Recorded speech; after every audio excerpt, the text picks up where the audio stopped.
presenter is product engineer at Stitch, Max Gerber. Max works on Stitch agent authentication products, bringing secure identity standards to OAuth and SAML in the agent age. He's going to be talking about why your Terraform API should be an MCP server. SaaS platforms typically have two layers: a public API that gets the most attention, and a management layer for configuration tasks like setting up API keys and environments. Developers prefer to define these settings in code, like Terraform, rather than navigating dashboards. The same applies to their coding agents. Expose your management layer as an MCP server to make your existing platform accessible to agents.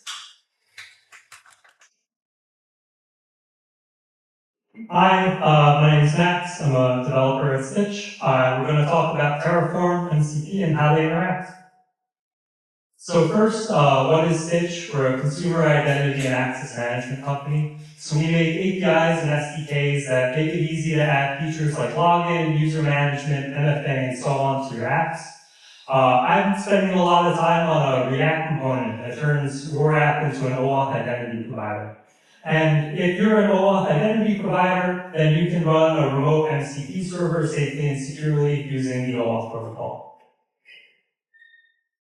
Now, lots of SaaS APIs can functionally be split into two categories. There's the application plane, the core product, which is what your API is known for doing, kind of the main problem that it solves. But back in that, there's almost always a control plane where you're defining supporting configuration required to make the application plane work. And generally, if your customers are calling your API from their app, that's going to be the application plane. If your customers are interacting in a dashboard, that's going to be the control plane. So, concrete example, we use Twilio all the time in my job. We use Twilio to send text messages. So our code calls the Twilio API to send a text message to a user. That's the application plane. But in order to use this API, we had to set up a phone number in the Twilio dashboard.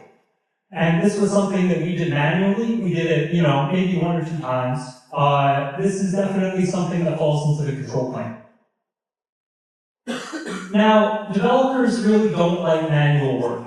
Developers don't like clicking around in the dashboard. They don't like anything that they can't version control, anything that can't go through code review. And they don't like not knowing how to roll forward or roll back a feature. So, developers have been using something called Terraform, which has gotten really popular over the last decade. And Terraform and other infrastructure as code tooling make it easy for you to define your infrastructure in one place in your code. And so you write code saying, hey, I want the database to exist, or I want the phone number to exist in Twilio. And the Terraform engine can kind of take in this configuration, and it can call out to these third-party APIs, and it can create these resources and manage them for you. And the way it does this is using a provider library. So you've got the Terraform engine talking to the provider library, and the provider library grabs the target API and converts it to a format that the engine can understand. And now the engine can talk to all sorts of APIs without really knowing too much about them. Wait a second, this looks really, really familiar. What happens if we replace the Terraform engine with an agent, with a Claude or a Codex? And we replace our Terraform provider with an MCP server. Is Terraform just MCP? Is MCP just Terraform? What's going on? And, well, they solve different problems. You're going to use them in different places, but there's a lot of similarities between the two.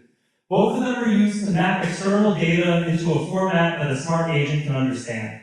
Both of them are used so you tell the agent what resources do you want to exist, and it can go out and create and manage them. And both of them are alternatives to going clicky-clicky in a dashboard.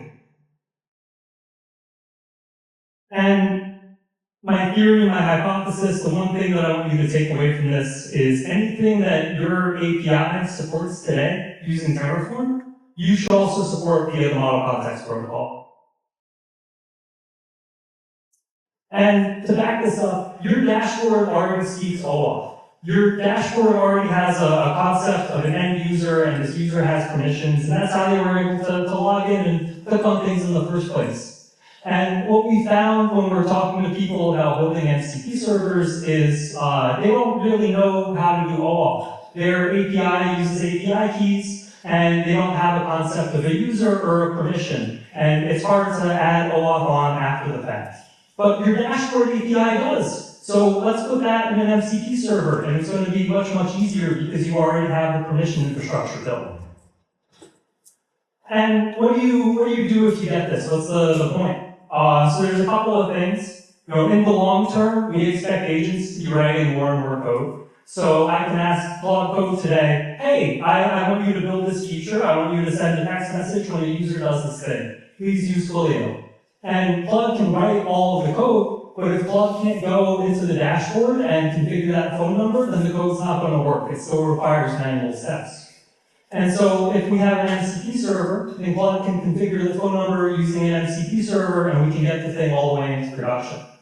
That's kind of far out into the future. Something you can ship today, right now, changing the way your example apps or getting started guides work. We are a SaaS company. We're trying to get developers to use our product. We have a lot of example apps, and developers, we really care about making them easy to use. So here's a quick demo. I've got this demo app, and I'm going to connect to the Stitch MCP server.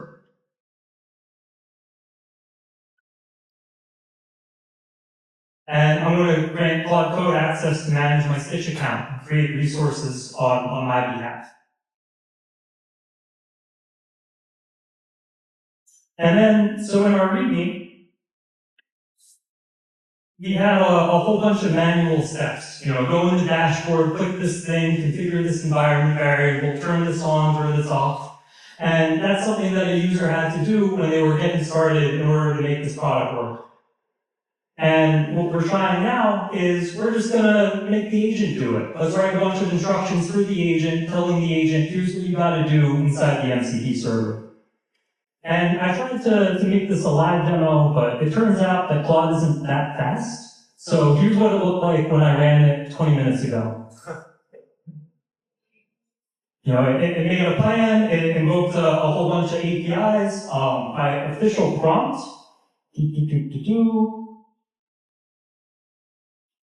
Help me set up this demo app using the instructions in agents.md. Create a new Stitch project for me. And let's see if it worked. Here's my demo app. I'm going to try to log in using the Stitch API. Amazing. We're logged in. Haha.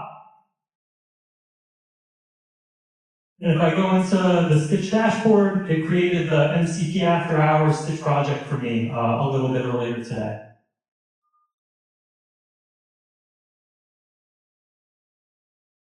Cool. So take your Terraform, stick it in an MCP server, make your demo apps really easy to use. And if you scan that QR code, it'll take you to my demo app. Cool.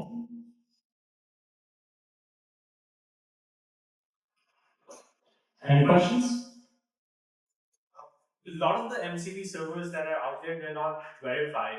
So let's say someone wants to use Stitch to use unverified MCP server. Do you have permissions to prevent that? Yeah, so a lot of the MCP servers today are not verified. They're third-party MCP servers. Does Stitch do anything? I think that Stitch has the same approach as Speakeasy. We think we're in a weird spot right now where people are making APIs to wrap other people's APIs. And that's kind of just because MCP is so new. In the long term, everyone's going to have a first-party MCP server that they're shipping to their users directly. I think a lot about when GraphQL first came out. People said GraphQL is great. I have this new way to represent data in a different format. And people started making GraphQL servers for other people's APIs.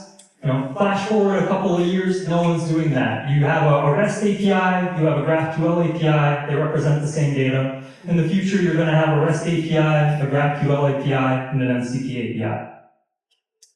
Thank you.